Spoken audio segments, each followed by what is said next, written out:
there are update kamanda na to ka gambele ka north zone ko la Jacob Bridge pan ke tiang chana janga jano take ring mundi mishi to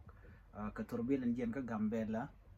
na ko jena gambele shawo kala ra jena kala ra ko lo ka Jacob be ko rat ka north zone ka jana ambulance ngai ko ambulance dana lat kam no ju ji jasni tene to wan te doctor no wara te katen te lat kan north zone kanyana nya la turbil pan ja pan ka ja choro yor year choro yor year watana ne shop ka baro shika kan ne bakal shika bat kan ka ja ka do brana shalat ka ja so kwa abde ne yano jaslo an midi ne dang bakal to ship bat re year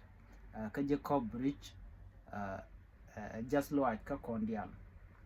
jana malari mo ne baro wa shika survive ke shika check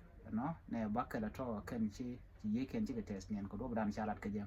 anyong na da tin gorga jana dong de turbil e kamra ko turbil ngo dare yi kan kamra chinawi yi ne tungwan ka kubri jokwa